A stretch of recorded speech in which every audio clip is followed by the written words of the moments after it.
Not even gonna lie, among most of the clothing brand owners I see, y'all all seem to be worried about the wrong thing. Y'all worried about how good y'all hoodies look. Y'all worried about how good y'all sweats look. Y'all worried about more of the physical appearance of y'all clothing. I mean, let's keep it 100. Your clothes might be better than 90% of the designer brands out there. Cause Gucci, Louis, all these high-end brands throw some bullshit in a jacket and sell it to you for 3 bands. And y'all buy it cause a celebrity told you to. If I don't know your clothing is better than Gucci or Louis or any of these other designer brands, how could I come purchase it? How could I know you have the upper hand if you're not telling me? That's why it is crucial to have a good marketing plan, to put your brand out there, to make sure people know why to come to you over somebody else. And no, a marketing plan is not recording a 30-second to a minute long video, posting it on TikTok. That's not really a marketing plan. That's just copying what these YouTubers say who know nothing about marketing and nothing about selling a product, trying to sell you a course or telling you to do, and you going and do it. It's crucial to sit down, look at the audience you want to target, look at what their pain points are, look at what they go through, learn what they like, learn what they dislike, learn who they watch, learn all these things and utilize this in your marketing to actually sell your product and hit on pain points. So today I'm gonna break down marketing in 3 main categories for you. Those 3 being awareness, consideration, and decision. These are the 3 stages a customer you are marketing to or selling to will eventually go through to purchase your product. They have to go through these 3 or they will never buy. Some will be quicker than others, some will be longer than others.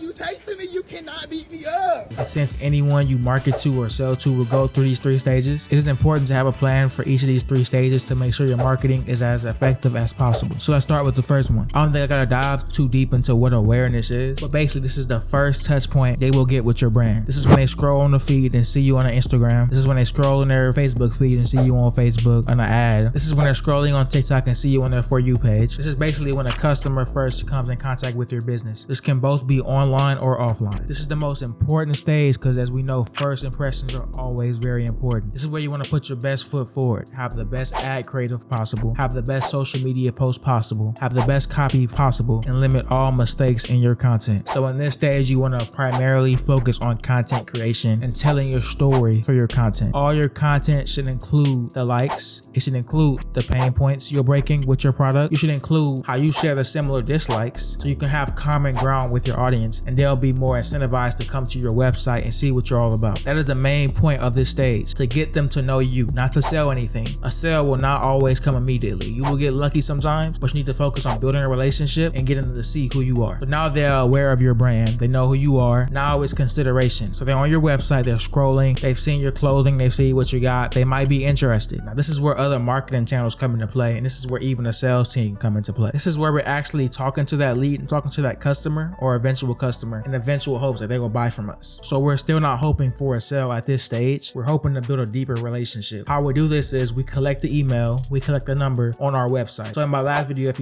you haven't, go watch it. We need to be capitalizing on the traffic that's coming to our site from that awareness stage. So this is where we can implement something called an opt-in form or a lead magnet, where we're giving that person some type of value in exchange for their email or that phone number or any other zero-party data. We can then contact that person and tell them more about our brand. How do we do this? We provide them with a story behind the brand, how we started. You're giving them social proof. Social proof is like testimonials, proof that people have bought from your brand and people enjoy your clothing. Anything that you can use to tell people trust me, people buy from me, and I'm reliable, and you should buy from me too. But can also build deeper relationships with your customers by hitting on the pain points you hit on in the awareness stage, again in your copy, or doubling down on it. You always want to invoke emotion and motivation by letting your customer know that, hey, we feel your pain, we know where you are, and our product can help you with that. So now you have led your customer through the consideration phase. The customer knows who you are, they're aware of you, they're constantly waiting for your email to come in your inbox because you're giving plenty of value, and they're ready to buy from you, they're ready to seal the deal. So this is where you capitalize and sell, but while still giving more value. So this is where you can launch a sales campaign through your email marketing or your SMS marketing. Personally, I like to use what we call a PLF format, where you first announce that a deal is coming. You can say, hey, in 2 or 3 days, we are launching a deal that you will not want to miss out on. You will get 25% off along with this free gift. At this point, you're basically trying to create anticipation of the deal coming, because you don't want to just launch the deal. If you just launch the deal without telling anybody, you'll get a few purchases off of impulse, but if people don't actually know what's going on, they have a less likelihood of buying your product. So you want to always announce the deal before you launch it. Then you'll have your open cart. So you have a week-long open cart. Me personally, I like shorter open carts because it creates more urgency in your product. So after you have your open cart email, you can send maybe like 2 more emails during the week reminding them that the deal is live and to buy. But the main, most effective part of a PLF campaign is the ending of the campaign, or as we like to call it, the urgency push. The urgency push is where you're creating the fear of missing missing out, otherwise known as FOMO, where you're telling the person they have very limited time to get into this deal and they need to get in now before it expires. In the last few emails in either your automations or your broadcast to your audience, make sure you are using language that enforces urgency. To take it a step further, I like to include countdown timers in my emails at the top to make sure people know and are aware that time is running out. Now, at this point, if your offering your product was good and you communicated the value of your product through each of the 2 stages before the decision phase, you should have converted a good amount of people. Now, of course, everyone's not going to convert. That's the nature of business. That's the nature of marketing. That's the nature of sales. You have to continue to stay in the consideration phase and communicate the value of your product to that person to when they'll want to buy.